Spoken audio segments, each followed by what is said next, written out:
Gloire à Dieu. Dis à ton voisin, Dieu est avec toi ce matin. Tu lui as pas bien dit, dis Dieu est avec toi ce matin. Non, ta façon de lui dire cela, même, il n'est même pas convaincu que Dieu est avec lui. Il a l'impression que tu es en train de chasser Dieu. Oh, alléluia. Dis voisin, Dieu est avec toi ce matin.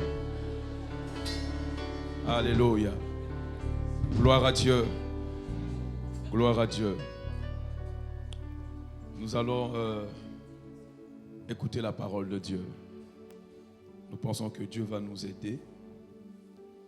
Dieu va nous aider à dire des choses, alléluia, afin que le peuple de Dieu soit béni encore ce matin. Merci, Père. Merci, Père.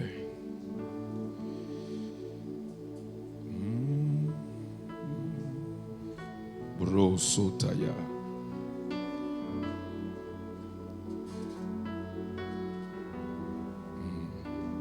Prenons nos Bibles.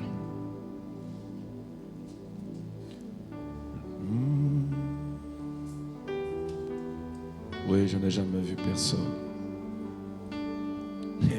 qui peut faire comme toi, Seigneur. Oh, je n'ai jamais vu personne qui peut faire comme toi. Qui peut faire comme toi? Qui peut faire comme toi? Oh.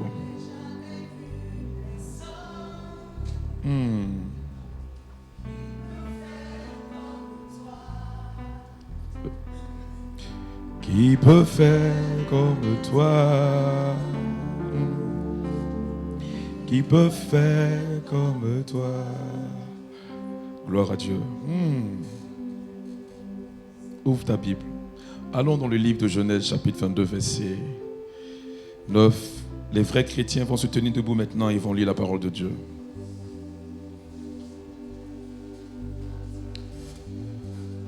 Genèse, chapitre 22, le verset 9. Nous allons lire deux portions des Écritures et nous allons commencer à parler. Allons-y ensemble, lisons ensemble la parole de Dieu. Lorsqu'il fut arrivé au lieu que Dieu lui avait dit, Abraham y éleva un autel et rangea le bois. Il lia son fils Isaac et le mit sur l'autel par-dessus le bois. Puis Abraham étendit la main et prit le couteau pour égorger son fils. Ouvrons nos Bibles dans Exode chapitre 20, le verset 22 au verset 26. On peut y aller. L'Éternel dit à Moïse, tu parleras ainsi aux enfants d'Israël.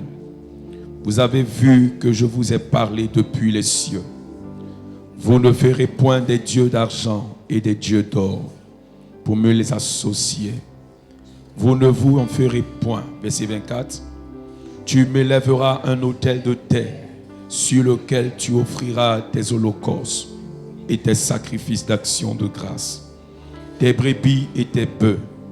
Partout où je rappellerai mon nom, je viendrai à toi et je te bénirai.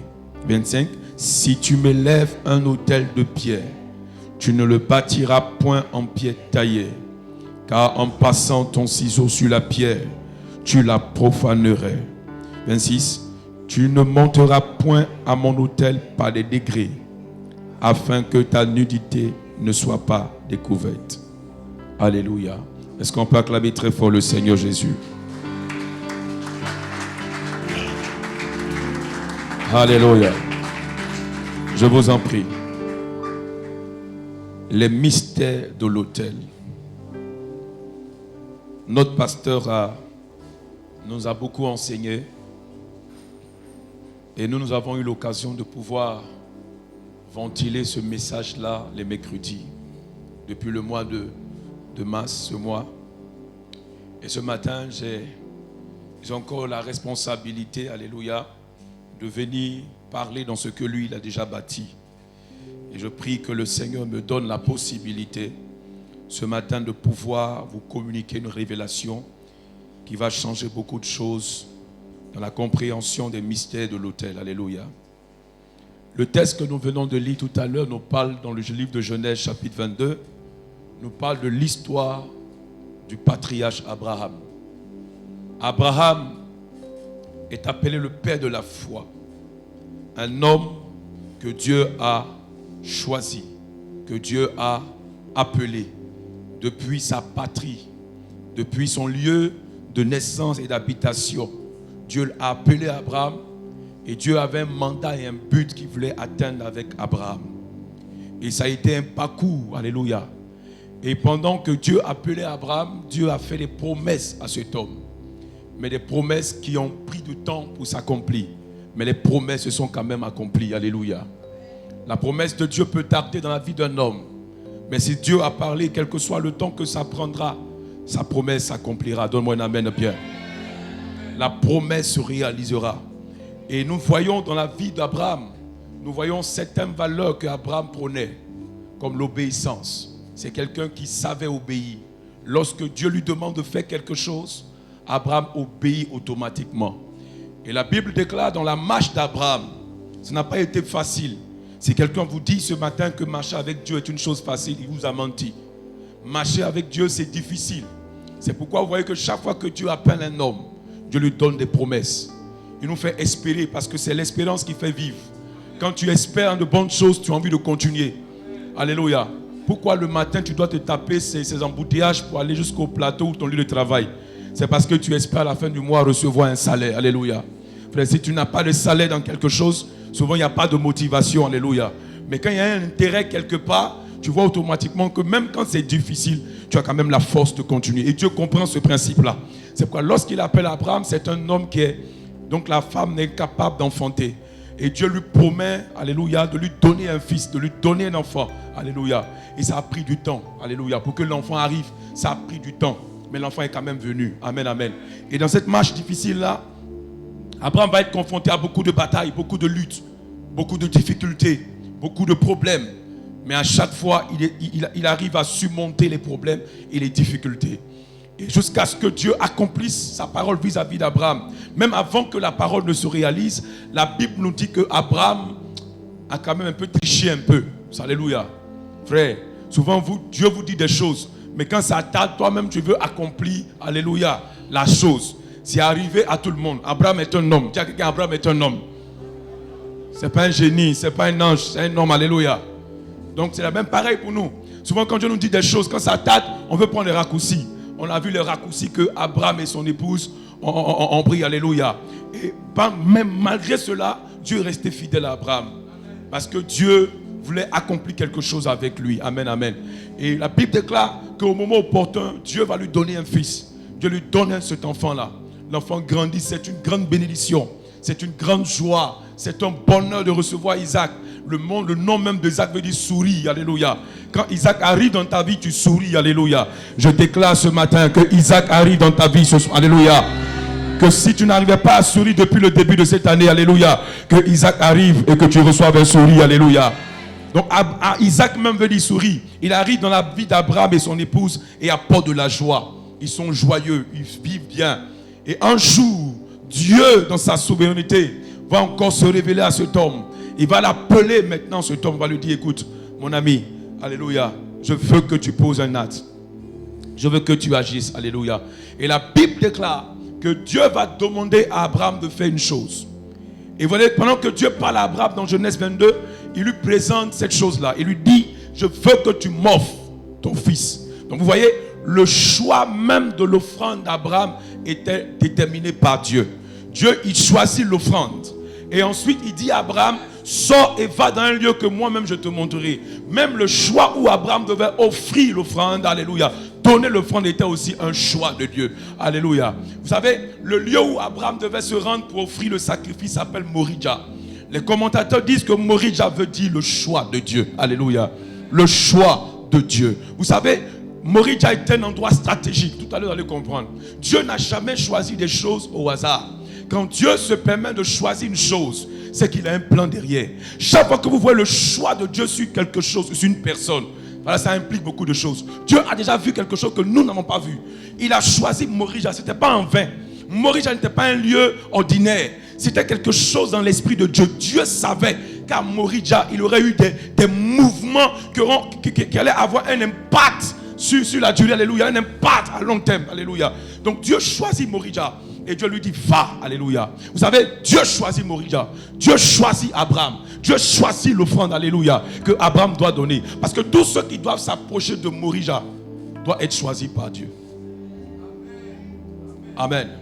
Si vous lisez, vous allez voir que dans Genèse, comme le pasteur nous a enseigné, Abraham est parti en obéissant à la parole de Dieu. Mais quand il allait, il a pris les serviteurs avec lui. Ça, c'est son choix. C'est lui-même qui a choisi. Mais quand il est arrivé, le lieu où Dieu a choisi pour lui, il était obligé, alléluia, de se conformer à ce que Dieu lui-même avait déjà déclaré. Il dit, Abraham, ces gens ne peuvent pas partir parce qu'ils n'ont pas été choisis. Ils n'ont pas été admis à avoir accès à ma présence. Vous savez, ça me fait penser à Moïse. Lorsque Dieu veut parler à Moïse sur le Sinaï, le mont Sinaï, Dieu veut parler à Moïse, mais Dieu dit à Moïse, tout le monde n'a pas droit à la montagne. Tout le monde n'a pas accès à la montagne. Même le peuple de Dieu n'avait pas accès à la montagne. Le jour où Dieu descendait sur la montagne, des gens devaient rester loin, ne même pas avoir de contact avec la montagne. Il a même ordonné que même les brebis, leurs moutons, n'avaient pas le droit de s'approcher de la montagne. La seule personne qui était autorisée à arriver sur le mont Sinaï, c'était Moïse. Je déclare que dans cette saison de Dieu, tu sois quelqu'un qui soit autorisé à avoir, alléluia, à rentrer dans les dimensions avec Dieu. Alléluia. Il faut que tu sois autorisé, ce n'est pas tout le monde. Frère, ce n'est pas tout le monde. J'ai lu la Bible, j'ai vu que Dieu n'autorise pas tout le monde. C'est pourquoi on dit heureux ce que tu choisis, que tu admets dans ta présence. Alléluia. La preuve, il nous a dit ici, il dit ce n'est pas vous qui m'avez choisi, mais c'est moi qui vous ai choisi. Quand Dieu te choisit, c'est parce qu'il veut faire quelque chose.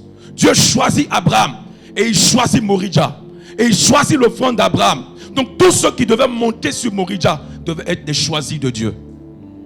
Alléluia. Devaient être des choix de Dieu. Et la Bible nous prouve que Abraham part. Et lorsqu'il arrive dans cet endroit, la Bible dit qu'il obéit. Parce que Abraham allait pour assassiner son fils. En réalité, il partait tuer son fils. Et pendant qu'il part, il arrive dans le lieu. Il arrive sur le lieu. La Bible nous dit qu'il bâtit son autel. Il place tout ce qu'il faut. Abraham n'a même pas de sentiment. Lorsqu'il décide d'attraper son fils, vous avez vu tout à l'heure le verset, vous avez vu qu'il a hésité quelque part. Non. Il n'a pas de sentiment parce que lui, il veut obéir à Dieu. Vous savez, le pasteur, quand il nous enseignait, nous a dit que c'est les pères qui introduisent les fils. Mais laissez-moi vous dire que sur le mont Morija, 2 personnes ont obéi à la voix de Dieu. 2 personnes ont été obéissantes, alléluia, à la voix de Dieu. Amen, amen. Abraham et Isaac. Alléluia. Isaac a obéi à son père. Et Isaac a aidé son père à obéir à Dieu. Frère, les pères introduisent les fils, mais les fils ont le devoir d'aider les pères à atteindre leur objectif. Quelqu'un ne m'a pas compris. Si Isaac avait refusé, alléluia, Abraham ne serait pas considéré comme l'homme qui obéit. Non. Abraham a fait ce qu'il voulait. Abraham a fait ce qu'il pouvait. Il a tout fait. Il a obéi à la voix de Dieu. Mais quand il s'agissait de l'autel, sur l'autel, du sacrifice, il fallait qu'un fils obéisse. Il fallait qu'un fils participe à la vision de son père. Aujourd'hui, nous avons dans l'église des fils qui ne participent pas à la vision de leur père. Ils appellent des gens daddy, papa, mais ils n'obéissent pas. Ils n'aident pas leur père à atteindre leur objectif. Quand ils viennent, eux-mêmes veulent se bâtir. Eux-mêmes veulent accomplir leur vision. Eux-mêmes veulent accomplir leur objectif. Mais dans le cas d'Isaac et Abraham, Isaac a aidé son père à réaliser la vision de Dieu. Si tu es un fils, tu dois aider ton père. C'est vrai que les pères introduisent les fils. Mais les fils, alléluia, ont le devoir de pouvoir aider les pères à atteindre leur vision. Vous savez, quand le fils obéit à ce que le père ordonne, alléluia, il ne sait pas que lui-même rentre dans sa promesse. Lui-même il rentre dans son héritage. Parce qu'avait dit, la Bible déclare que c'est au père d'amasser pour les fils. Les pères ont la responsabilité d'amasser pour les fils. Les pères ont le devoir de mettre tout en place pour les fils. Mais c'est les fils qui bénéficient de la grâce des pères. Donc le jour où Isaac décide d'obéir à son père, il ne savait même pas qu'il a lui-même, il rentrait dans sa destinée. Lui-même, il rentrait dans les promesses. Parce que les bénédictions de Dieu sur Abraham n'ont jamais été pour Abraham. Quand Dieu dit bénis Abraham, il dit je bénirai ta postérité. Alléluia. Dieu n'a jamais béni Abraham, mais il a béni sa postérité. Le fait qu'Isaac ait accepté de monter sur l'autel, il rentrait lui-même, alléluia, dans sa destinée. Donc en aidant ton père à accomplir la vision, en réalité, tu rentres dans ton héritage. Dieu a une vision. Il voulait sauver l'humanité. Il a pris un fils. Il a donné. Écoutez, Dieu a donné son fils. Mais Dieu n'a pas racheté les hommes. C'est le fils qui a payé le prix pour les hommes. Quelqu'un m'a pas compris. Dieu a donné, mais le fils a payé le prix. Dieu a donné, a fait sa part, mais le fils a payé le prix. Et regardez, c'est pourquoi la Bible nous dit que Isaac est un type de Jésus. Pourquoi? Parce que comme Isaac a obéi à son père, Jésus a obéi à son père. Et la Bible dit, c'est par son obéissance. Il a appris l'obéissance. Et l'obéissance lui a donné la possibilité d'avoir quoi? La place auprès de Dieu. Son obéissance l'a introduit dans une dimension. Je déclare ce matin que dans cette saison, ton obéissance aux choses de Dieu va t'introduire dans une dimension. Donne-moi un amen bien. Nous avons dans l'église de faux fils. Alléluia. C'est pareil comme pour les faux chrétiens. Il y a des gens qui rentrent dans une vision et cherchent à eux-mêmes se promouvoir. Et cherchent à eux-mêmes se faire voir. Frère, Isaac aurait pu dire non. Mais il a accepté d'obéir. Mais derrière son obéissance se cachait son héritage. Alléluia. Derrière ce qu'il faisait se cachait son héritage. Il y a toujours une bénédiction cachée derrière l'obéissance d'un fils. Regardez, Élie avait le mandat, et Jean-Baptiste, de ramener le cœur des fils au père. Je vais d'abord appuyer ce domaine-là avant d'aller plus loin.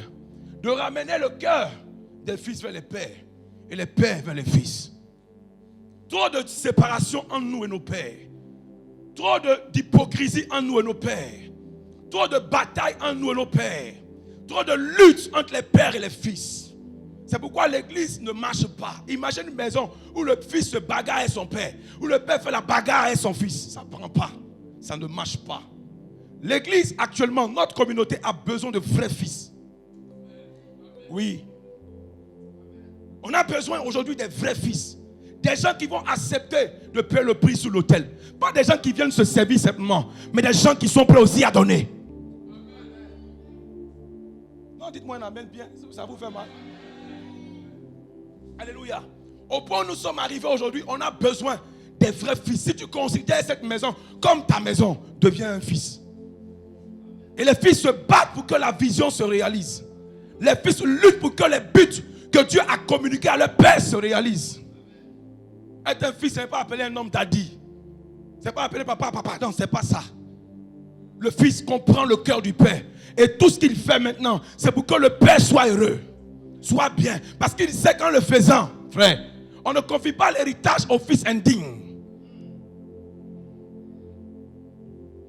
J'ai parlé à quelqu'un ce matin. Est-ce que j'ai parlé à quelqu'un ce matin? C'est pourquoi deviens un fils. Et aide des hommes. Aide les pères. Aide le père à accomplir, à obéir au mandat que Dieu lui a donné. En le faisant, toi-même tu rentres dans ta destinée. Alléluia. Nous voyons Abraham bâtir cet hôtel-là. Abraham bâtit l'hôtel de Dieu. Il pose un sacrifice. Abraham établit un principe que Dieu lui-même va dire plus tard à Moïse. Dieu dit à Moïse, tu m'élèveras un hôtel de terre. Il dit sur lequel tu offriras des holocaustes. Vous voyez, Dieu demande lui-même, exige lui-même l'autel. L'autel n'est pas une chose que l'homme lui-même veut. Mais c'est une exigence du royaume. Parce que Dieu connaît le principe, Dieu connaît la loi de l'autel. Il sait ce que l'autel représente, ce que l'autel signifie pour lui. C'est pourquoi il dit à Moïse, Moïse dit au peuple, j'ai parlé. Le peuple doit maintenant bâtir, élever un autel. On vous a donné les définitions là, depuis que nous prêchons ici. Tous les termes grecs et latins qui définissent l'autel comme un lieu de sacrifice. comme un haut lieu, comme un endroit où on vient sacrifier quelque chose. Et nous voyons ça avec Abraham. Et nous aussi, nous voyons ça avec Moïse, dans le principe où Dieu lui dit maintenant, écoute, regarde, tu me feras un autel de terre sur lequel tu offriras des holocaustes. Donc Dieu lui donne le but de l'autel. Quand tu bâtis un autel, il y a un objectif et un but pour lequel tu bâtis un autel. Il y a des lois et des principes que tu dois respecter sur l'autel. Il parle d'offrir. Et ma première intervention ici, je vous ai fait savoir quelque chose que je veux encore appuyer et aggraver. Il dit, partout où je rappellerai mon nom, je viendrai. Il pose l'autel, le principe de l'autel. Il dit le but pour lequel il faut bâtir l'autel. Et en même temps, il dit maintenant les retombées, l'impact que ça va produire, alléluia, dans la vie d'une personne. Il dit, je viendrai. Chaque fois qu'il y a un autel quelque part, il y a un mouvement du ciel vers la terre. Quelqu'un n'a pas compris? Chaque fois qu'il y a un autel, il y a un mouvement du ciel vers la terre. Le mouvement ne commence pas de la terre vers le ciel. Le mouvement commence du ciel vers la terre. Il dit, là où il y a l'autel, moi, je viendrai. Et je vous ai montré la fois dernière avec le devin, Balaam. Quand vous ouvrez vos Bibles, dans le livre de Nombres, alléluia, de Nombres 23, à partir du verset 1 à 5, vous allez comprendre que l'autel est un endroit stratégique pour Dieu. Je l'ai dit la première fois que je suis arrivé ici, que l'autel est un lieu de quoi? De rencontre. Un lieu de communion. Lorsqu'il y a autel quelque part, il y a une rencontre qui a lieu. Lorsqu'il y a autel quelque part, il y a une communion, il y a une communication, il y a une certaine relation entre la personne qui offre et le Dieu qui l'appelle. Et nous voyons ça avec Balaam. Vous savez, le nom Balaam veut dire dévorant. Balaam veut dire dévorant. Balak veut dire dévastateur. Donc regardez ce tandem-là. Ce duo contre Israël. La Bible dit ici que Balaam dit à Balak, construis-moi 7 autels. En vérité, quand vous lisez ce texte, je ne vous ai pas dit la fois dernière. Je vous explique encore l'histoire. Quand vous lisez dans Nombre 22, la Bible nous parle de Balak. Balak était en son temps un roi très puissant. Un roi qu'on craignait. Un roi redouté. Il est redoutable. On avait peur de Balak. C'était le roi de Moab. Tout le monde craignait ce roi. Mais le roi, on n'a jamais pensé que ce roi aussi a son calmeur. Dis à quelqu'un, il y a toujours ton calmeur quelque part. Alléluia. Quelqu'un a calmé le roi puissant, ce roi redoutable. Quelqu'un l'a effrayé. La Bible dit que lorsqu'il aperçoit Israël, son cœur est mort. Son cœur bat. Il est troublé. Il dit mais non. Il voit en Israël un adversaire redoutable. Il voit en Israël quelqu'un de puissant, de dangereux pour lui. Alléluia. Frère, tu ne sais pas la manière dont tes ennemis te voient. C'est parce que tu ne sais pas comment ils te voient. C'est pourquoi toi-même tu as peur déjà d'eux. Sinon quand ils te voient, ils ont déjà peur. Toi tu te vois petit, faible. Mais quand tes ennemis te voient, ils voient quelqu'un qui est dangereux. Je déclare dans cette saison que tes ennemis te voient comme Dieu te voit. Alléluia. Israël, petite tribu tranquille, était dans la vallée. Mais l'homme troublé va maintenant appeler un enchanteur, un magicien, un sorcier. Qui a lui, il a eu un ministère puissant. Son ministère c'est de maudire et de bénir. Quand on appelle Balaam, quand il arrive, si tu as béni, pour toi c'est fini. Si tu as maudit aussi, c'est fini. Donc on va le chercher. Et on l'appelle. Et Balak dit, je veux que tu maudisses un peuple qui m'effraie. Je suis puissant, certes, mais il y a un peuple qui m'effraie. Il y a quelqu'un que je crains. Maudis ce peuple. Dis des mauvaises choses sur ce peuple. Et la Bible dit que cet homme-là va faire des présents à Balaam. Balaam aussi, comme c'est un gars, il aime l'argent. Alléluia. Il aime l'argent. Malgré tout ce que Dieu lui a dit. Mais il voulait aller quand même maudire. Quand on arrive au chapitre, avant même la fin du chapitre 22, la Bible nous présente, j'ai vu ça hier et j'ai été frappé. La Bible dit que Balak prend Balaam et l'envoie quelque part sur la montagne, un haut lieu. Parce que Balak comprenait le principe que Seul le supérieur a la capacité de bénir, de maudire l'inférieur. Donc pendant que Balaam était avec lui, il n'avait pas cette capacité de maudire. Parce qu'il était au même niveau. Donc il fallait qu'il élève Balaam à un autre niveau sur la montagne où il y avait lui-même son autel. Il envoie là-bas. Et puis il dit maintenant, regarde Israël. Maintenant que tu es élevé, maintenant que tu es devenu un supérieur, tu peux maintenant maudire celui qui est en bas. C'est pourquoi seuls les supérieurs ont la capacité de maudire et de bénir. Alléluia. Et la Bible dit que là-bas, Balaam voit Israël.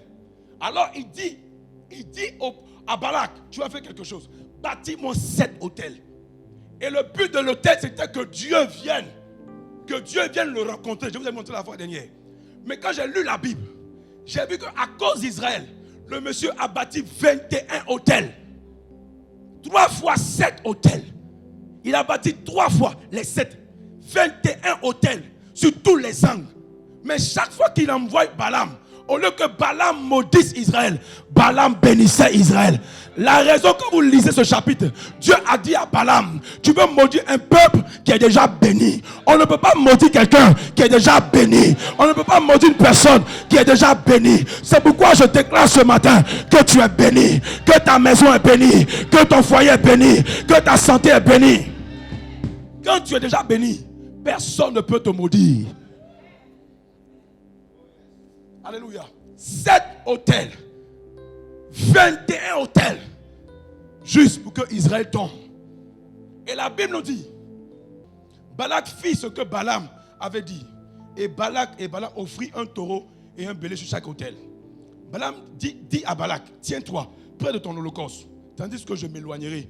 Peut-être l'Éternel viendra à ma rencontre. On a vu ça tout à l'heure. Que chaque fois qu'il y a un hôtel quelque part, Dieu se sent obligé de venir.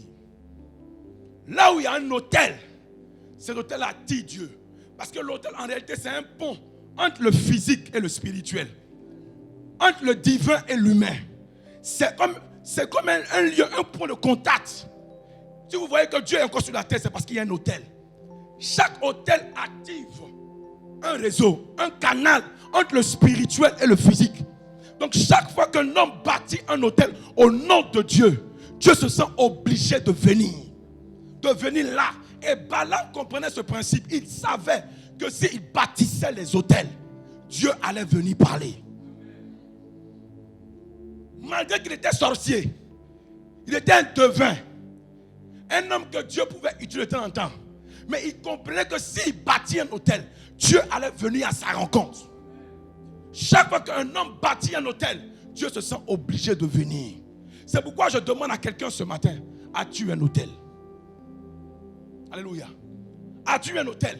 Parce que là où l'hôtel est, là aussi Dieu arrive. Et quand Dieu arrive, il y a des choses, des mouvements, des transactions qui s'opèrent dans le spirituel. Alléluia.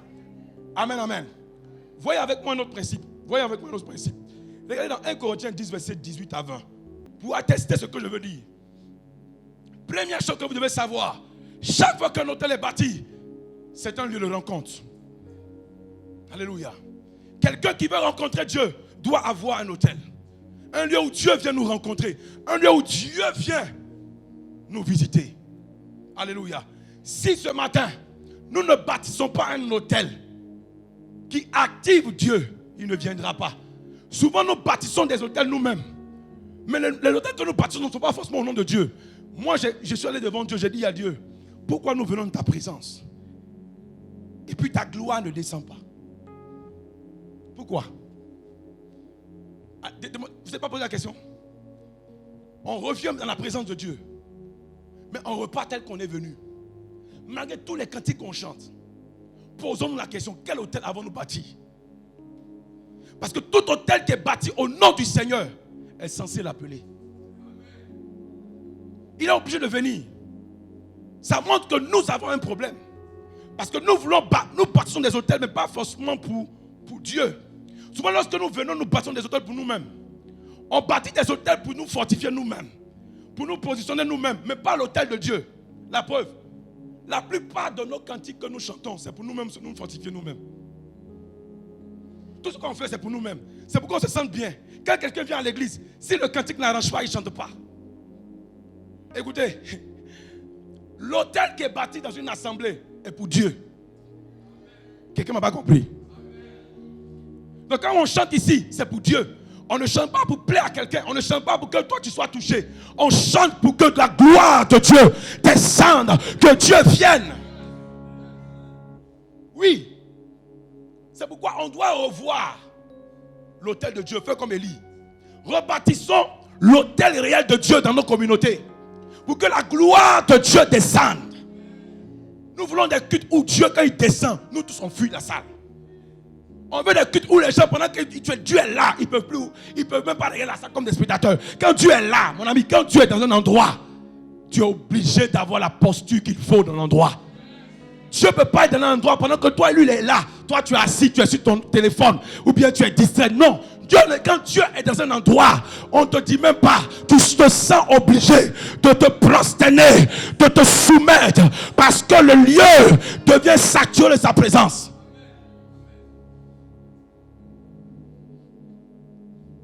Regardez avec moi.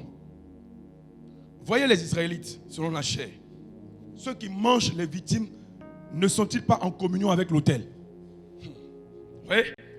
C'est un lieu de communion. Chaque fois que quelqu'un offre un sacrifice sur l'autel, ça le met en contact avec une divinité.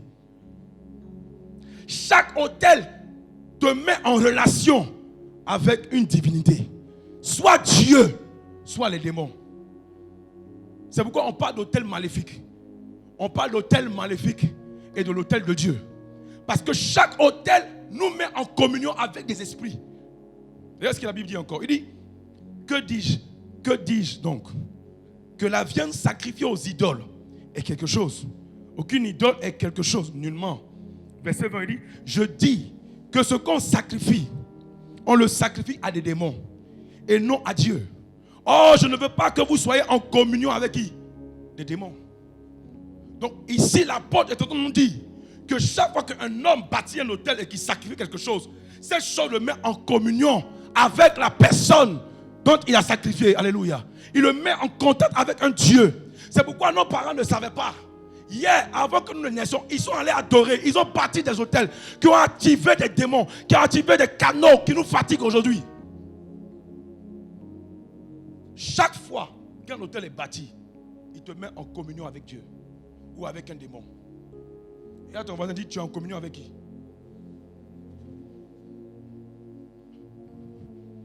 Alléluia. Dis-lui, tu es en communion avec qui?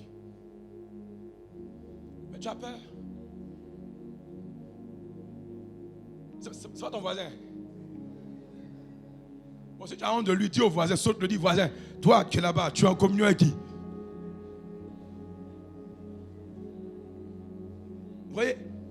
Donc c'est un endroit très puissant, très dangereux. Si tu ne fais pas attention, que tu bâtis un autel qui n'est pas au nom de Dieu, tu vas toujours activer une divinité. Chaque fois qu'un autel est bâti quelque part, même les démons comprennent ce principe. Ils comprennent qu'ils ne peuvent pas, c'est le canal entre le spirituel et le physique. Tu ne peux pas. Tout ce que vous voyez, toute manifestation d'un esprit dans ce monde dépend d'un autel. Tout dépend d'un autel. Toute élévation dans ce monde dépend d'un autel. Sur ce monde-là, dans ce monde-là, soit c'est Dieu qui t'élève, soit c'est l'autre qui t'élève. Il n'y a pas je suis au milieu. Non, il n'y a pas. Soit Dieu t'élève, soit c'est le diable qui t'élève. C'est pourquoi ceux qui sont dans le showbiz ont des problèmes. Les stars là. Parce qu'arrivé à un moment donné, tu seras bloqué. Il y a des dimensions, il y a des moricha où tu dois atteindre là. Tu dois accepter de te prosterner devant un.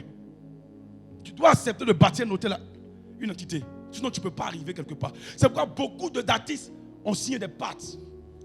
Beaucoup d'hommes, même religieux, ont signé des pactes. Des politiciens, des hommes d'affaires signent des pactes pour avoir accès à un autre niveau, une autre dimension. Toi, tu as besoin seulement d'un hôtel qui s'appelle Christ pour pouvoir arriver à ça. Alléluia. Tant que tu es obéissant sur ça, tu vas avancer. Alléluia. Mais quand tu n'es pas correct, tu vois que tu souffres. Frère, même pour monter à un certain niveau dans ta marche avec Dieu, c'est pourquoi Abraham est parti d'hôtel en hôtel. Parce qu'il comprenait. Chaque fois que Abraham bâtissait un hôtel, il montait. Il montait. Il montait. Il montait, il comprenait ça. Avant même bâtisseur d'hôtel. C'était pas seulement un seul hôtel là. Donc, mon ami, tu peux ne pas avoir seulement un seul hôtel, tu peux avoir plusieurs hôtels. Mais il y a un hôtel principal que nous avons maintenant. Lorsque nous sommes rentrés dans la nouvelle alliance, c'est Christ. Alors je vais accélérer. Alléluia. Donc dis à ton voisin, où as-tu bâti ton hôtel? Et pour qui as-tu bâti cet hôtel? Alléluia. Deuxième principe que vous devez comprendre encore par rapport à l'hôtel, c'est que l'hôtel est un lieu de quoi? Sacrifice. Je vous ai montré la rencontre. Mais c'est aussi un lieu de sacrifice. Écoutez-moi, au-delà de tout ce que je vais dire ce matin, le sacrifice le plus important pour Dieu, c'est ta propre vie. Écoutez-moi bien. Tout ce que je vais dire maintenant, le sacrifice le plus important pour Dieu, l'offrande le plus important pour Dieu que tu puisses donner à Dieu, c'est ta vie. C'est ton cœur, c'est toi-même. Que tu deviennes toi-même le sacrifice. L'autel est un endroit où on vient sacrifier. Je vous montre des preuves bibliques. Matthieu 5, verset 23 à 24. On dit, si donc tu présentes quoi? Ton offrande. Où? Pourquoi la Bible lit l'offrande, le sacrifice à l'autel? Il dit, si donc tu présentes ton offrande à l'autel et que là tu te souviennes que ton frère a quelque chose contre toi, qu'est-ce qui se passe? Il dit, laisse ton offrande devant l'autel. Devant. Pas dessus. Quelqu'un m'a pas compris. Il dit pas dessus. Oh, tout autel doit recevoir. Mais il dit devant l'autel. Et va d'abord te réconcilier avec ton frère. Puis viens présenter maintenant l'offrande. Dessus maintenant. Quelqu'un m'a pas compris. Ça veut dire beaucoup d'hommes viennent à l'autel pour sacrifier. Donc même ton offrande répond à des principes. Beaucoup d'hommes viennent à l'autel pour sacrifier. Mais il y a des conflits entre eux et les frères. Mes amis, lorsque tu viens à l'autel pour sacrifier, tu dois être dans de bons thèmes avec les autres. Parce que l'autel, c'est un endroit d'enregistrement, ça enregistre. Tout ce que tu fais là, tu actives des choses. Oh, tu dois être en communion avec quelqu'un. Oh, le Dieu avec lequel tu vas être en communion, c'est un Dieu de paix et d'amour. Quelqu'un ne m'a pas compris. Il dit, quand tu viens à l'autel pour présenter ton offrande, donc l'autel est le lieu où on vient sacrifier l'offrande, où on vient donner l'offrande. Mais Dieu dit, le même Dieu dit, c'est vrai, c'est moi qui ai dit ça, mais avant de venir, si quelqu'un a quelque chose contre toi, si quelqu'un a quelque chose dans son cœur contre toi, et que tu le sais, il dit, dépose devant, pas dessus, devant. Si tu te poses dessus, tu n'as pas besoin de revenir. Mais tu as déjà donné. Quand vous donnez votre offrande, vous revenez prendre encore, c'est fini. Dès que tu déposes, tu ne reprends plus, c'est fini. Mais dis devant. Parce qu'il sait que tu vas revenir. Va d'abord poser des bases. Va donner de l'ordre quelque part dans ta relation. Et puis viens pour rentrer en contact avec le Dieu d'amour et de paix. Parce que Dieu n'aime pas qu'on l'associe. Parce que la nature qui vient offrir à Dieu, le caractère que tu portes, la nature que tu portes, ne peut pas être en accord avec le Dieu que tu vas invoquer sur l'autel. Dis à ton voisin, tu as quelque chose contre moi. Dis à ton voisin, tu as quelque chose contre moi. Pardon, dis pardon. Dis pardon. Dis Père, mon offrande, j'ai déposé là-bas, là, pardon. Faut bloquer d'abord la grâce. Je vais me réconcilier, alléluia. Oh, quelqu'un ne m'a pas compris.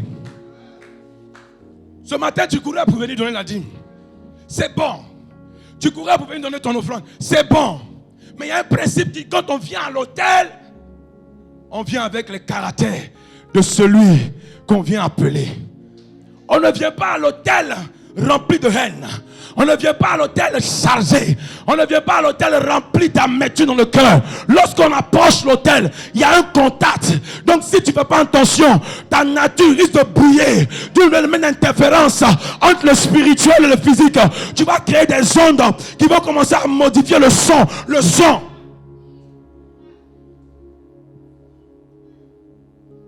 Regarde ton voisin, dis tu as quelque chose contre moi. Dis-lui, je t'ai fait quelque chose. Regarde-le, dis, je t'ai fait quelque chose. Dis, même si je ne sais pas, mais pardonne-moi. Je m'appelle André, pardonne-moi. Si tu es dans la salle, tu as ta délivrance, que tu ne parles pas à une soeur, lève-toi prophétiquement. Fais un acte prophétique, va vers la soeur, va avec le frère rapidement. Si quelqu'un ici, tu ne parles pas à la personne, si tu vois la personne maintenant, cours, va vite, va vite. Il y a une onction qui est là pour toi, cours, va parler à la personne. Il ne faut pas avoir honte, c'est le moment de délivrance maintenant. Et si tu as quelque chose contre moi, dis-moi rapidement. Je vais laisser le micro devant l'autel avant de poursuivre. Oui. Et il dit, puis, viens présenter maintenant ton offrande. Hey, tu venais donner. Mais quand tu reviens, tu viens présenter. Ça a changé. Quelqu'un ne m'a pas compris. Maintenant, tu peux présenter. Maintenant, tu peux te tenir dans les normes. Tu es dans le légal. Tu as le droit maintenant de dire, Père, je suis là. L'autel est là. Mon sacrifice est là. Et ce matin, il n'y a aucune interférence. Je suis un Père. Ça veut dire que beaucoup d'offrandes de dîmes sont données sur l'autel. Mais il n'y a pas de résultat. Parce que ces personnes-là ont beaucoup de conflits avec leurs frères et sœurs. C'est pourquoi la fois dernière, le Père parlait de quoi? L'autel du pardon. Bien-aimé, même Jésus sur son autel, il ne voulait pas être rancunier. Il dit, Père, pardonne-le. Je ne sais même pas. Je ne sais pas. Quelqu'un ne m'a pas compris. Même le Christ dit, le gars l'insulte, il dit, laisse mon Père, pardonne-le. Ils savent, mais je sais qu'ils savent, mais pardonne-leur. Je ne vais pas avoir la haine, parce que ce que je présente est très grand, est très fort. C'est quelque chose qui a un impact. Donc je ne peux pas partir avec la haine. Je ne peux pas partir avec des rancœurs. Ils m'ont blessé, ils m'ont poignardé, je les ai nourris, ils m'ont trahi. Mais sur l'autel, je pardonne, je laisse, parce que je dois donner mon sacrifice. Oh! Tu en parles avec ta femme, réconcilie-toi. Tu en parles avec ta soeur, ne laisse pas le temps passer. Brada Sokayadabra.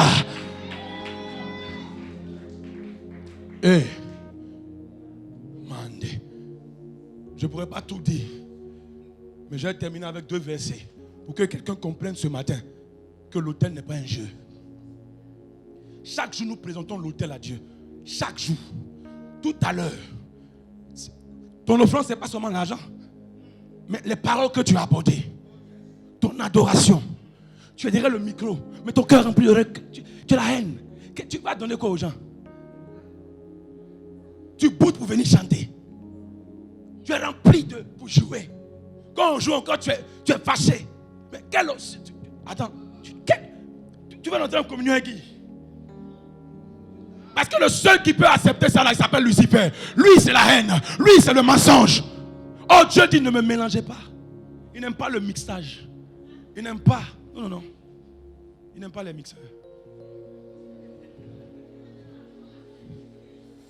Cette technologie, il n'aime pas aussi. Lui, il est traditionnel. Il écrase, alléluia. Il est dessus. Il n'aime pas. Écoutez ce matin. Même église, ça passe pas. Non, arrêtons. Arrêtons de nous voler. Parce qu'il vient pour bénir. Il vient pour bénir. Mais il ne peut pas bénir si la fréquence et le son que nous émettons vers le ciel n'est pas correct. Ce n'est pas un bon son. Donc il ne peut pas. Ce n'est pas lui qui a un problème, mais le son n'est pas. C'est fort, mais ce n'est pas le son. Quelqu'un a dit le bruit, non? C'est fort, hein, mais ce n'est pas le son. Tu joues bien, hein, mais ce n'est pas ce que lui veut. Tu fais ce que non, mais ce n'est pas ça. Alléluia. Il y a un ingrédient. Oh, je vais aggraver. Dis-moi aggrave. Prenez avec moi 1 Chronique 21. Vous allez voir quelque chose là-bas. Vous allez voir que souvent le son, il est bon. Hein? Il est fort, hein, mais ce n'est pas le son que le royaume veut. Tu chantes bien, mais ça ne passe pas au ciel. Même quand les autres essaient de filtrer, même là, il n'y a rien dedans. Ils tamisent, mais il n'y a rien de reste. Parce qu'il y a ceux qui protègent la sainteté de Dieu. Hein. Eux, ils sont là, tout ce qui monte là, ils filtrent. Donc même quand ils filtrent là, il n'y a même pas clé, il n'y a rien dedans. Non, il fait comme ça. Il dit, ah Dieu, il y a un mouvement sur la terre, mais il y a un hôtel, soi-disant hôtel en ton nom, mais on ne tient rien. Alléluia. Oh, ils sont censés prendre et déverser sur l'autel principal, mais il n'y a rien. C'est pourquoi tu vois qu'il ne vient pas vers toi, il ne te touche pas. Parce que quand tu émets un son, lui aussi, il envoie une réponse. Il dit, si tu bâtis l'autel, moi aussi je viendrai, je bénirai. Quand tu emmènes, il envoie. Mais quand toi tu envoies, il n'emmène pas. Ça veut dire qu'il y a un problème quelque part. Parce que la Bible dit, quand on emmène le son, un autre doit venir. Il a dit, vous émettez les prières, l'exaucement vient. C'est ce qu'il a dit. Ou bien, quand tu émets un son, il y a toujours un résultat avec Dieu. Écoutez-moi, il y a un résultat. Mais pourquoi toi tu fais? Tu n'as pas de résultat, mais tu persévères dedans. Il faut t'arrêter un jour quand même. À un moment, il faut que ça s'arrête, ça quand même. Arrête ça, il faut t'asseoir un peu pour voir que ça va pas. Il faut ça, dans la vie chrétienne, quand ça ne va pas, il faut s'arrêter. Ça va s'arrêter. Tu fais depuis ça ne marche pas. Et puis tu forces dedans. Pourquoi tu veux forcer? Tu forces pourquoi? Un truc tu gagnes dedans, mais tu forces. Tu as gagné, tu forces pourquoi? Tu te tues, mais il n'y a rien dedans. Tu fais brou, mais il n'y a rien. Non, je persévère à la foi, mon frère. Faut laisser ça, alléluia. Tu émets un faux son. Regardez verset 1. La Bible dit Satan se leva contre Israël. Et la Bible dit, et il excita David à faire le dénombrement d'Israël. Quelqu'un va me dire, mais il y a quoi le mauvais dedans? Et David dit à Joab et au chef du peuple, allez faire le dénombrement d'Israël depuis Beersheba jusqu'à Dan. Et rapportez-le-moi afin que je sache à combien il s'élève. Voilà ce que David. Il était là, l'homme selon le cœur de Dieu. À un moment, Satan monte dans son cœur. Frère, tu n'es pas exempté d'attaque. Hein? Tu peux être un leader. Tu peux être le prophète de la nation. Mais souvent, Satan peut venir. Pierre, on a regardé, on dit, toi, ce que tu as dit là, ce n'est pas la chair et le sang qui t'ont révélé. Quelques minutes plus tard, Satan. Frère, tu peux être comment? Mais tu n'es pas, il me disait comme Satan. Satan va venir. Même Jésus, il est quand même venu. Même dans son jeûne de prière. Frère, jeûne de prière, ça ne ferait pas Satan. Dans le jeûne de prière, le Fils de Dieu, le roi des rois, Satan est quand même venu. Il dit, Joe, c'est à nous ici là. Comme il a fait 21 jours de jeûne. C'est que les démons vont me fuir maintenant. Non, lui, il a fait 40 jours. Mais ce n'est même pas un démon, c'est le patron même qui est venu. Et le patron, il a dit, mon ami, tu as fini? Tu as fait, non? Tu as faim. On t'a dit ici, là, les hommes, c'est comme ça. C'est leur naturel qu'ils ont faim. Donc, tu vas faire Pierre, tu vas manger. Lui, comme un Satan, on dit il transpose. C'est-à-dire qu'il a pris Jésus comme ça. Malgré toute son onction de 40 jours de jeûne, il a soulevé le gars. Et puis, il a envoyé quelque part, petit. Il faut te jeter maintenant. Et puis encore, il prend encore, l'envoie encore, il dit, mais petit, tu as vu tout ça là? Les richesses là. Le premier Adam, il m'a donné ça. Donc je gouverne maintenant. Si tu te prosternes, tu vas avoir tout. C'est pourquoi je vous ai dit que dans ce monde, soit tu te prosternes devant Lucifer, soit devant Dieu. Tu dois avoir un hôtel devant quelqu'un. Il dit, moi, je ne peux pas. Donc il n'a pas eu peur. Satan arrive et il excite David à faire le dénombrement. Et David fait, il envoie les gens. Les gens font le dénombrement. Quand ils ont fini, la Bible dit au verset 15, Dieu envoya un ange à Jérusalem pour la détruire. Comme il la détruisait, l'Éternel regarda et se repentit de ce mal. C'est-à-dire, Dieu est en train de détruire Jérusalem. Et il dit à l'ange qui détruisait, assez, retire maintenant ta main. L'ange de l'Éternel se tenait près de l'aile d'Ornan, le Jébusien. Il se tenait là-bas. C'est dans cet endroit-là que l'ange se tenait pour frapper. Or, l'aile d'Ornan était à côté et sur Morija. C'est pourquoi je vous dis, viens. Dieu ne fait jamais rien au hasard. N'oubliez pas qu'Abraham, des années avant, a bâti un hôtel dans l'endroit. Et il a appelé cet endroit comment? Jéhovah Jireh, l'Éternel qui pouvoir. Donc normalement, il n'est pas censé détruire là. Il est censé pouvoir. Il est censé donner sans effort. Il donne là. Et lorsque David fait le dénombrement, la Bible dit que l'ange se place dans l'air donnant. Il se positionne là-bas et puis il frappe. Regardez, personne n'a encore parlé, hein, mais Dieu lui-même se répond. Parce que il fait, mais il y a un hôtel il y a un hôtel hey! Il dit, mais attends, là je ne suis pas censé. Il dit, là, regardez, il a fait la même chose sur le mont Morija, quelques années auparavant. L'ange a empêché la main d'un homme de tuer son fils. Mais là, l'ange empêche un autre ange. Dieu empêche un autre ange de faire quoi? D'exterminer. Vous voyez pas? Il dit arrête. La même chose, il a dit à Abraham, stop. Il s'est rappelé, il dit attends. Il y a quelque chose qui ne va pas. Ici là, il y a un hôtel qui m'appelle. Il y a un hôtel qui a été bâti. C'est pourquoi chaque hôtel qu'on bâtit a une influence sur des générations, a un impact sur le temps. Morija, c'était là-bas. Les donnants. Écoutez, continuons. Là, la Bible dit, l'ange se tient. David leva les yeux et vit l'ange de l'Éternel se tenant entre la terre et quoi? Et le ciel. La terre et le ciel. Ça me fait penser à l'échelle de Jacob, où l'échelle était entre quoi? Le ciel et la terre. Il dit l'ange se tenait là. Or le Père nous a enseigné que Jésus aussi a dit que désormais vous voyez quoi? Les anges de Dieu monter et descendre. Alléluia. Il dit, il le voyait et ayant à la main son épée nue tournée comme Jérusalem. Alors David et les anciens couverts de sacs de repentance, sacs, alléluia, tombaient sur leur visage. Et David dit à Dieu, n'est-ce pas moi qui ai ordonné le dénombrement du peuple? C'est moi qui ai péché et qui ai fait le mal. Mais ces brebis, qu'ont-elles fait? Éternel mon Dieu, que ta main soit sur moi et sur la maison de mon père, et qu'elle ne fasse point une plaie parmi ton peuple. Et regardez, verset 18. L'ange de l'Éternel dit à Gad, qui est un prophète, de parler à David afin qu'il montât pour élever quoi? Un autel. Frère, c'est vrai, Abraham a fait, mais dans le même lieu, à cause d'un mauvais son, Dieu a commencé à agir mal. Alors il dit, va dire à David de monter rapidement et d'aller bâtir un hôtel. Oui.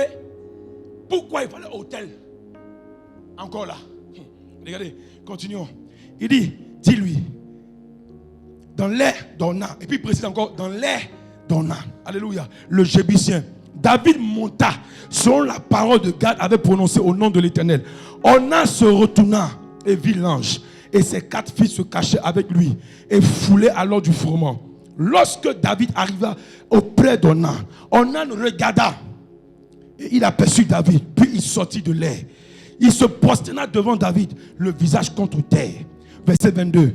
David dit à Ornan, cède-moi l'emplacement de l'air pour que j'y bâtisse un autel à l'Éternel. Cède-le-moi contre sa valeur en argent, afin que la plaie se retire de dessus le peuple. David comprenait un principe important.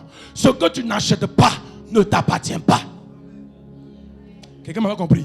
Si tu aimes les choses gratuites, demande ce matin, ce que tu n'achètes pas ne t'appartient pas. Il dit, je veux, mais je vais acheter. Maintenant, regardez, regardez ce qui se passe. On a répondu à David, prends-le, et mon Seigneur le roi fasse ce qui lui semblera bon. Voici, vois, je donne les bœufs pour l'holocauste, les chats pour le bois, et le froment pour l'offrande. Je donne tout cela. N'oubliez pas que Abraham a bâti un hôtel qu'on appelait Jéhovah Jireh. C'est pourquoi lorsque David est venu dans ce lieu, l'homme ne pouvait pas, il ne pouvait que donner. Il ne peut pas, parce que Dieu pouvoir, Dieu donne, il y a la provision dans cet endroit. On ne résiste pas, on donne. Mais David dit non. Non. C'est vrai, il donne. Mais regardez quelque chose. Il dit non. Mais, il dit, mais le roi David dit à Ornan, non, je veux l'acheter contre sa valeur. en argent, car je ne présenterai point à l'Éternel ce qui est quoi? À toi. Malgré qu'on lui donnait, il me dit non, c'est pas à moi. Tant que je n'ai pas acheté, c'est pas à moi. Tant que je n'ai pas payé, ce n'est pas encore à moi. Ça, c'est un principe. Je mets, regardez ce qui se passe. Regardez. Je vais tout lire ça pour que puis je vais commenter pour terminer. Il dit, je le présenterai à l'Éternel ce qui est à toi. Je n'offrirai point un holocauste qui ne me coûte rien. Frère, l'adoration coûte cher. Ça doit te coûter quelque chose. Tu viens dans la main de Dieu que ça ne te coûte rien. C'est que tu n'es pas encore. Ça coûte quelque chose. Ça a coûté à Abraham de donner son fils. Ça a coûté à Dieu de donner son fils. Ça coûte quelque chose. La vraie adoration. Ça coûte. Il y a ce qu'il dit. Et David donna à Ornan 600 cycles d'or pour l'emplacement. On dit va faire hôtel. Lui il achète emplacement. Va faire hôtel. Lui il achète emplacement. David bâtit là un hôtel à l'Éternel et il offrit des holocaustes et des sacrifices d'action de grâce. Il invoqua l'Éternel et l'Éternel lui répondit quoi? Le son est monté, un autre son est descendu. Le feu qui descendit du ciel sur l'autel de l'Holocauste. Alors l'Éternel parla à l'ange. Et quoi? Qu'est-ce qui s'est passé? Qui remit son épée dans le fourreau. À cette époque, David, voyant que l'Éternel avait exaucé dans l'air d'Ornan, le Jébusien, il offrit des sacrifices. Mais le tabernacle de l'Éternel construit par Moïse dans le désert, l'autel des holocaustes était alors sur le haut lieu de Gabaon.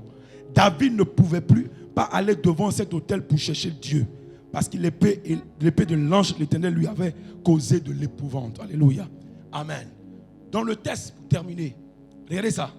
Vous savez pourquoi Dieu a frappé le peuple de plaie? David a fait le dénombrement. Vous savez pourquoi Dieu a frappé le peuple de plaie? Est-ce que je peux vous parler pourquoi Dieu a frappé? Il y a une raison tellement prophétique, tellement juste. Cette raison-là se trouve dans Exode. Exode 30, versets 11 à 14. L'Éternel parla à Moïse et dit, regardez ça. Lorsque tu compteras les enfants d'Israël pour en faire le dénombrement, chacun d'eux payera à l'Éternel le rachat de sa personne. Le rachat de sa personne, afin qu'il ne soit pas frappé d'aucune plaie lors de ce dénombrement. Donc s'il y a eu dénombrement quand il plaît, c'est que les gens refusent de faire quoi? De payer le prix du rachat. Ils n'ont pas payé le rachat. Ça vous dit quoi? Que Dieu, avant d'autoriser, avant qu'on donne un numéro à quelqu'un dans son assemblée, cette personne doit être rachetée. C'est pourquoi vous allez remarquer que lorsque Jésus est venu, il a payé le prix du rachat pour nous. Oh, quelqu'un ne m'a pas compris. Jésus, lorsqu'il est venu, par son sang, il a payé le prix du rachat. Il est venu racheter nos âmes. Il a payé ce prix. Depuis lors, nous sommes comptabilisés dans le royaume de Dieu. Nous avons le droit légal d'exercer dans le royaume parce qu'il a payé le prix. Oh, quelqu'un ne m'a pas compris. Écoutez, David veut faire un dénombrement. Mais David oublie un principe. Il commence à compter les gens sans que les gens n'aient payé le prix du rachat. Vous savez, beaucoup de problèmes dans nos églises sont dus au fait que ceux que nous comptabilisons comme membres de l'assemblée n'ont pas été rachetés réellement. Les gens viennent à l'église, mais ils ne sont pas rachetés. Ils n'ont pas accepté Jésus. Ils ne sont pas convertis. Il est diacre, il est ancien, même souvent pasteur, mais il n'est pas converti. C'est ce qui crée des problèmes dans l'église. Des plaies dans l'église. Des plaies dans l'église. Chrétien, es-tu racheté? Pourquoi on te comptabilise? Pourquoi on t'attribue un numéro? Es-tu racheté? David a commencé le dénombrement. Ils ont compté les gens. 1, 2, 3. Chacun avait un numéro. Mais les gens ont refusé de payer le prix. On refusé de payer le prix. C'est pourquoi lorsque Dieu voulait nous comptabiliser dans son royaume, il a payé aussi le prix. Quelqu'un est venu nous racheter. C'est pourquoi désormais il dit, vous ne vous appartenez plus. Vous m'appartenez à moi. Parce qu'il nous a rachetés. Et la Bible Pierre dit que ce que Jésus nous a appris pour payer, ce n'est pas à prix d'argent, ce n'est pas à prix d'or, mais il nous a rachetés avec son précieux sang. Il nous a payé avec le sang, le sang, le sang. Or, ce qui fortifie l'autel, c'est le sang. Mighty God. Ce qui rend l'autel fort, c'est le sang. Jésus n'a pas seulement donné sa vie, il a aussi fortifié son autel avec son propre sang. Ah! C'est pourquoi ce matin, Dieu m'envoie dire à quelqu'un, est-ce que tu as été réellement racheté? Ceux qui ont créé des problèmes en Israël, lorsque les gens sont sortis d'Égypte, c'est des gens qui n'étaient pas rachetés. On appelait ces gens comment? Des ramassis. Souvent les problèmes dans l'église, c'est que les gens n'ont pas été rachetés. Ils ne sont pas convertis. Ils n'ont pas accepté Jésus. Ils font semblant. On les appelle des faux frères. Des faux frères. C'est eux qui attirent la plaie sur l'église. La plaie sur l'église. La plaie sur l'église. Mais nous pouvons ce matin, nous pouvons empêcher l'épée de l'ange. Si nous retournons à Morija, laissez-moi vous dire quelque chose. Morija, non seulement était laid en âme, mais là où Jésus a été crucifié à Golgotha, c'était pas loin de laid en âme. Oh! Même l'autel de Jésus était dans le même endroit. Dieu ne choisit pas un lieu au hasard. Donc, si Dieu t'a choisi, ce n'est pas un hasard. Dis à ton voisin, Dieu m'a choisi. Peut-être que je ne comprends pas, mais j'ai quelque chose qui doit avoir de l'impact sur des générations. Bien-aimé, demande à ton frère, es-tu racheté? Es-tu racheté? C'est pourquoi vous voyez sur les réseaux sociaux, on a des pasteurs païens. C'est normal, parce qu'ils n'ont pas été rachetés. Quelqu'un qui a été racheté comprend que sa vie ne lui appartient plus. Quand il vit, il ne vit plus pour lui-même, mais il vit pour celui qui l'a racheté. Oh, où sont les rachetés? Il dit les rachetés, louons l'Éternel. Les rachetés, célébrons Dieu. Les rachetés, donneront Dieu. Les rachetés, célébrons Dieu. Où sont les vrais rachetés? Où sont les rachetés? Où sont ceux que Jésus a sauvés? Ceux que la croix a sauvés? Ceux qui ne vivent plus pour eux-mêmes, qui ne vivent plus pour leur ambition, qui ne vivent plus pour leurs rêves. Alléluia. Allons, nous pouvons